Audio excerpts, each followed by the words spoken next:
Hi guys, my name is Milap Gupta and you are watching me on my YouTube channel English with Milap. जरा इन sentences को बड़े ध्यान से देखिए। ये जो सेंटेंसेस हैं यहाँ पर लिखे हैं, क्या इन सेंटेंसेस को देखकर आपको ऐसा लगता है कि इन सभी सेंटेंसेस का इंग्लिश में आप आंसर कर सकते हैं या इन सेंटेंसेस को इंग्लिश में कन्वर्ट किया जा सकता है आपके द्वारा?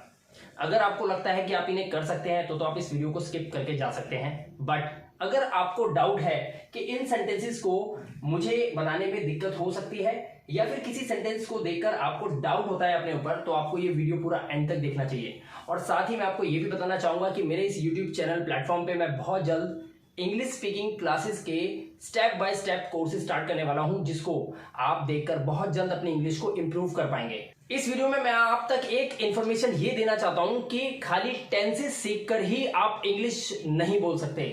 आपको ग्रामर पूरी सही से सीखनी होगी, तभी आप इंग्लिश को कॉन्फिडेंटली बोल पाएंगे।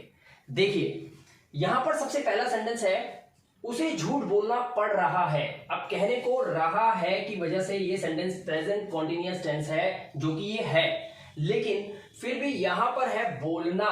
एक वर्ब है बोलना, जिसका मतलब होता है स्पीक, लेकिन झूठ बोलने के लिए हम बोलते हैं लाई, जो हमारा वर्ड है। और यहां पे लिखा है पढ़ रहा है, जिसकी वजह से ये सेंटेंस थोड़ा सा कॉम्प्लिकेटेड हो जाता है और हो सकता है कि इंग्लिश बनाने में दिक्कत आए। तो यहां पर किस तरह से इसकी इंग्लिश बनाएंगे? तो ये जो पढ़ रहा है यानी कि जो मजबूरी है, जो विवशता है, झूठ बोलने वाले व्यक्ति को एक विवशता दिखानी पड़ रही है, यानी कि वो मजबूर है, उसे झूठ बोलना पड़ रहा है। ऐसे सेंटेंसेस में जिसमें विवशता बतानी हो तो एक वर्ड यूज करते हैं कंपेल, और कंपेल से इस सेंटेंस को आप बना सकते हैं। जैसे उसे झूठ बोलना पड़ रहा है, अब हो गया उसे पढ़ रहा है, क्या करना पड़ रहा है? ही इज कंपेलिंग टू, और आप लिखेंगे लाई। इस तरह से ये सेंटेंस आपका बनेगा। अब देखने को तो ऐसा लगता है कि झूठ बोलना जो वर्ब है उसी के साथ आईएनजी लगेगी, क्योंकि प्रेजेंट कॉन्टिन्यूअस टेंस है, लेकिन ऐसा तो नहीं हुआ। यहां पर एक नया वर्ड निकलकर सामने आया, कंपेलिंग। तो इस तरह से आप इसको बना सकते हैं, he is compelling to lie.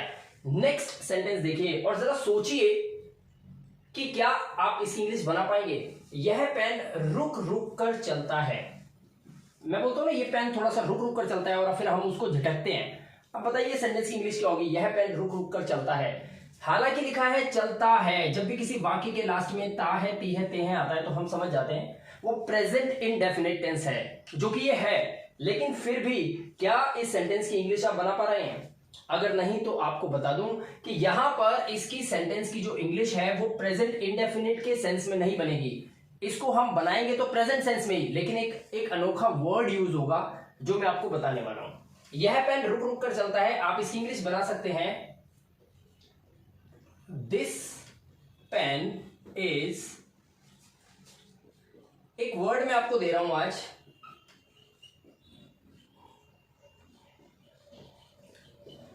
Intermittent. तो आप यहां पर बोलेंगे दिस पेन इज इंटरमिटेंट, यानी कि इंटरमिटेंट वर्ड जो होता है इसका मतलब होता है किसी कार्य का रुक रुक कर चलना। थोड़ा रुका, फिर चला, फिर क्वांटिटी में चला, फिर रुक गया, फिर चला, इस तरह से। तो इस एक्टिविटी को एक वर्ड दिया गया इंटरमिटेंट।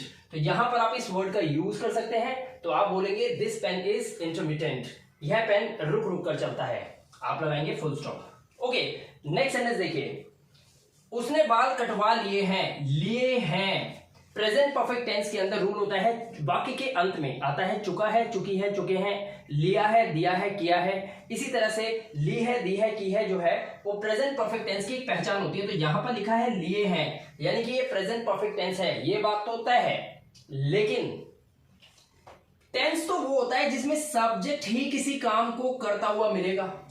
जैसे यहां पर अगर लिखा होता उसने बाल काट लिए हैं, मतलब उसने कैंची ली और अपने बाल खुद ही काट लिए, लेकिन यहां पर ऐसा नहीं लिखा हुआ। यहां पे लिखा हुआ है उसने बाल कटवा लिए हैं, यानी कि काटने वाला कोई और है और बाल कटवाने वाला ये व्यक्ति है। इस सेंटेंस को आप टेंस नहीं कह सकते। तो इसको किस तरह से इंग्लिश में बनाएंगे? क्योंकि टेंस वो सेंटेंस होता है जिसमें सब्जेक्ट के द्वारा ही किसी काम को करने की या होने की बात होती है। यहां पर बाल काटने वाला गायब है, उसने बाल कटवा लिए हैं, किससे कटवाए हैं? वो गायब है। सेंटेंस की इंग्लिश कैसे बनेगी, ध्यान से देखिए।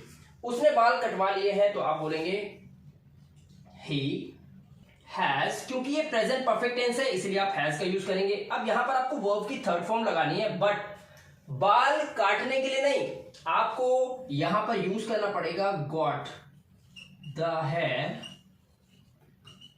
और फिर ये है आपकी वर्ब की थर्ड फॉर्म, और यहां पर आपने गॉट यूज जो करा है ये भी है वर्ब की थर्ड फॉर्म। तो यहां पर गॉट यूज करके आप इस सेंटेंस को फ्रेम करेंगे, क्योंकि जब भी किसी काम को करवाने की बात होती है किसी के द्वारा, तब वहां पर गेट यूज करके सेंटेंस को फ्रेम किया जाता है, और जो मेन वर्ब होती है वो सेंटेंस के सबसे लास्ट में जाके वर्ब की थर्ड फॉर्म में कन्वर्ट हो जाती है। ऐसी ही इंटरेस्टिंग वीडियोस मेरे यूट्यूब के इस चैनल के प्लेटफॉर्म पे आप देख सकते हैं, जिसमें प्लेलिस्ट में ऐसी कई वीडियोस हैं जो आपको इस तरह की नॉलेज देगी। फिलहाल मैंने आपको इन सेंटेंसेस से इंटरैक्ट करवाने के लिए, इन सेंटेंसेस से रूबरू करवाने के लिए इस वीडियो को डेवलप किया है, ताकि आप इन सेंटेंसेस को देखकर ये आइडिया लगा पाएं कि हम इंग्लिश को किस तरह से और कितनी गहराई से सीख सकते हैं।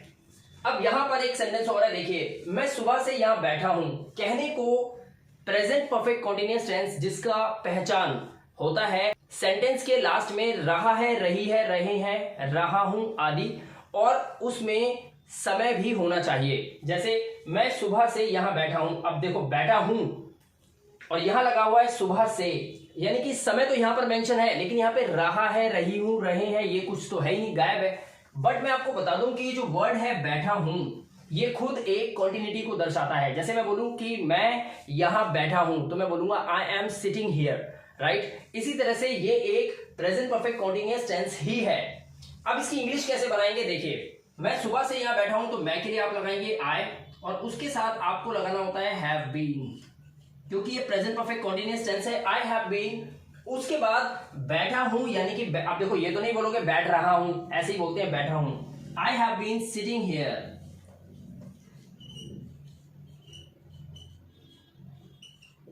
और सुबह से के लिए आप लगाएंगे सिंस मॉर्निंग। तो सेंटेंस होगा I have been sitting here since morning, मैं सुबह से यहां बैठा हूं।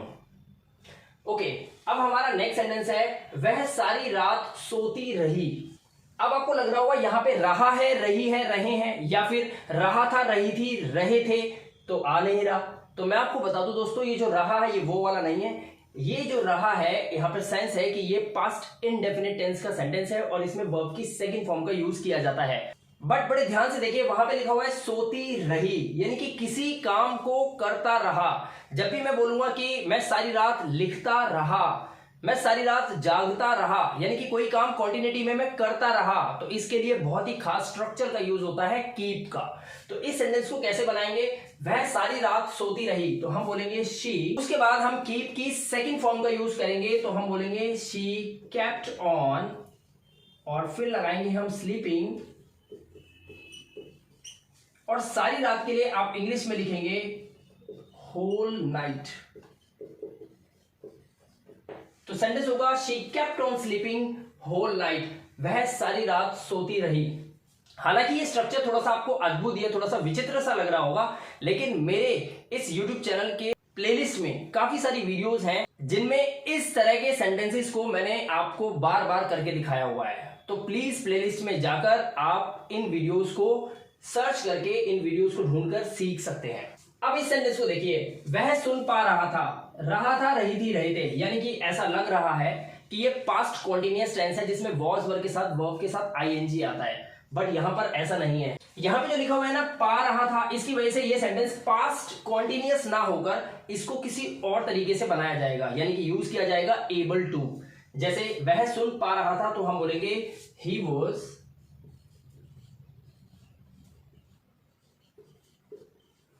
एबल टू, और फिर हम लिखेंगे अपनी main verb, he was able to listen, वह सुन पा रहा था। इस तरह से आप इस सेंटेंस को बनाएंगे, इसमें कोई भी वर्ब के साथ आईएनजी नहीं लगाएंगे, क्योंकि इनिशियल स्टेज में, शुरुआती दौर में स्टूडेंट जब इंग्लिश को सीखता है तो वो यही देखता है कि लास्ट में क्या लगा हुआ है, और उसी के अकॉर्डिंग सेंटेंस बनाने की कोशिश करता है, और उसकी वजह से एक सेंटेंस बनाने में उसको बहुत टाइम लग जाता है। तो ये जो वीडियो है ये आपको बहुत हेल्प करेगी सेंटेंसेस को समझने में कि क्या इस तरह के सेंटेंसेस भी होते हैं जो अक्सर या तो लोग आपसे पूछ लेते हैं, या फिर आपके दिमाग में आ तो जाते हैं हिंदी में, लेकिन इंग्लिश आप नहीं बना पाते।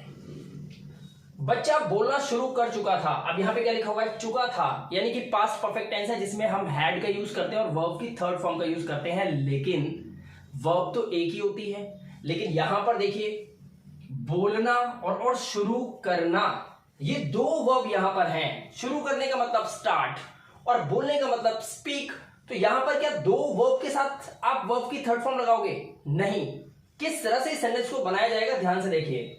सबसे पहले आपको बनाना है बच्चा शुरू कर चुका था, तो हम लिखेंगे द चाइल्ड हैड स्टार्टेड। तो ये तो आपका सेंटेंस हो गया, द चाइल्ड हैड स्टार्टेड, बच्चा शुरू कर चुका था। अब क्या शुरू कर चुका था? बोलना। द चाइल्ड हैड स्टार्टेड और उसके बाद हम सीधा लगाएंगे स्पीक और उसमें लगा देंगे आईएनजी। तो सेंटेंस बना the child had started speaking. Start एक स्ट्रक्चर होता है जिसका सेंस होता है शुरू करना, और ये जब भी किसी सेंटेंस के अंदर आता है तो इसके साथ अगर कोई वर्ब लगती है यानी कि मुख्य क्रिया लगती है तो वो आईएनजी के साथ आ जाती है, अगर इसके बाद लगेगी तुरंत तो जैसे यहां पर स्टार्टेड के तुरंत बाद मेन वर्ब आ रही है तो वो आईएनजी के साथ आ गई। तो the child had started speaking, इस तरह से इस सेंटेंस को आप बनाएंगे, right. Last but not the least, बड़े ध्यान से देखिएगा। तुम्हें चाहिए कि तुम आराम करो। अब इस सेंटेंस की इंग्लिश क्या होगी? तुम्हें चाहिए कि तुम आराम करो। जैसे कहते हैं ना कि आपको चाहिए कि आप थोड़ा सा आराम करें। इस सेंटेंस को कैसे बनाओगे? अब पढ़ने में हिंदी के सेंटेंस को देखें तो ये बहुत ज्यादा कॉम्प्लिकेटेड लग रहा है कि ये कैसे बनेगा। पहले इंग्लिश बनाओगे तुम्हें चाहिए यानी कि यू नीड या यू शुड, उसके बाद आप की इंग्लिश लगाओगे दैट, और उसके बाद बनाओगे तुम आराम करो इसकी इंग्लिश। लेकिन नहीं, English is all about sense. अक्सर आपने सुना होगा ना, आज साबित भी होगा। देखिए, तुम्हें चाहिए कि तुम आराम करो, इसको सेम हिंदी में हम ये भी तो कह सकते हैं कि तुम्हें आराम करना चाहिए। यानी कि हम बोलेंगे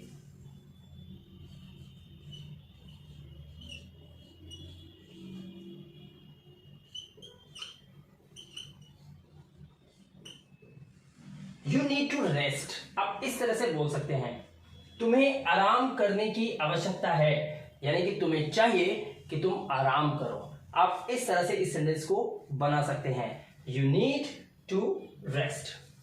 तो दोस्तों, आपने देखा कि इन सेंटेंसेस को जो कि हम अगर सिर्फ टेंसेस सीखकर इन्हें बनाने की कोशिश करें तो हमारे लगभग सभी सेंटेंसेस गलत हो जाएंगे और हम भी गलत हो जाएंगे। हालांकि मैंने अपने इस चैनल की प्लेलिस्ट में बहुत सारी ऐसी वीडियोस बनाई हैं, डेवलप की हैं, जो आपको हेल्प कर सकती हैं कुछ इस तरह के सेंटेंसेस को समझने में और उनको ट्रांसलेट करने में। बट फिर भी मैं नई वीडियोस लेकर आ रहा हूं आप लोगों के लिए, ताकि आप लेटेस्ट और न्यू वीडियोस देख कर इस तरह के सेंटेंसेस को भी इंग्लिश में कन्वर्ट करना सीख जाएं। और साथ ही मैं आ रहा हूं यूट्यूब चैनल प्लेटफॉर्म पे लाइव आप लोगों के लिए, ताकि वहां पर हम बिल्कुल जीरो से इंग्लिश को बोलना शुरू करेंगे। अगर आप भी मेरे साथ इंग्लिश को शुरू करना चाहते हैं हमारे इस यूट्यूब चैनल इंग्लिश विद मिलाप पे, तो चैनल को अभी सब्सक्राइब करके बेल आइकन बटन को प्रेस करिए और वीडियो को लाइक कीजिए। मैं मिलाप गुप्ता मिलूंगा आपसे नेक्स्ट वीडियो में।